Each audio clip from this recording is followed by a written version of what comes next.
আসসালামু আলাইকুম ডক্টর নায়েক। আমার নাম মিতা, আমি মিডিয়ায় কাজ করি। আমার প্রশ্নটা হলো, পূজার প্রসাদ নেওয়া কি মুসলিমদের জন্য হারাম, আর কেন? বোন, আপনি প্রশ্ন করলেন যে মুসলিমদের জন্য পূজার প্রসাদ খাওয়াটা হারাম কিনা। প্রসাদ, এই খাবারটা দেওয়া হয় ঈশ্বরের উদ্দেশ্যে। হিন্দুরা বিভিন্ন মূর্তির উদ্দেশ্যে প্রসাদ দেয়।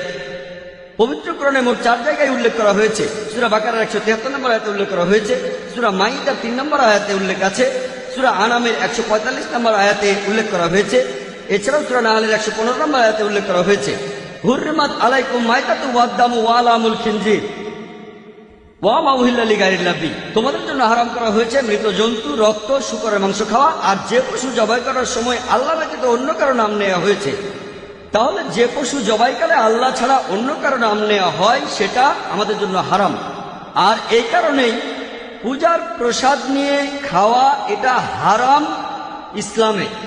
আপনি বেদেও দেখবেন, বেদের কথা বলছে, কারণ বেদ পরিষ্কারভাবেই বলেছে নাদাস্তি প্রতিমা আস্তি, মহান স্রষ্টার কোনো প্রতিমূর্তি নেই, তার কোনো ছবি নেই, তার কোনো মূর্তি নেই, কোনো ভাস্কর্য নেই, কোনো ফটোগ্রাফ নেই, কোনো পেইন্টিং নেই।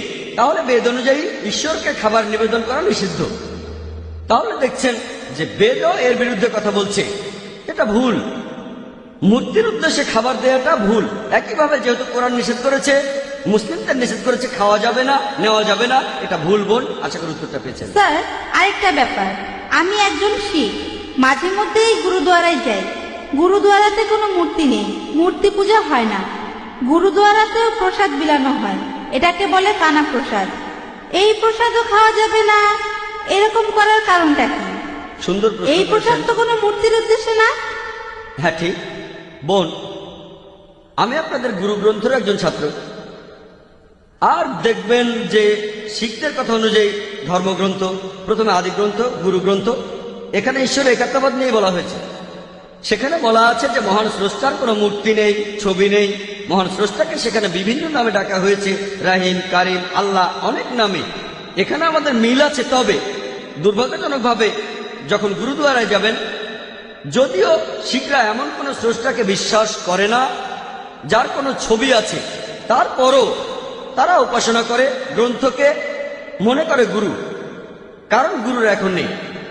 আর সেখানে যে প্রসাদ দিচ্ছেন সেটা পরোক্ষভাবে একই জিনিস।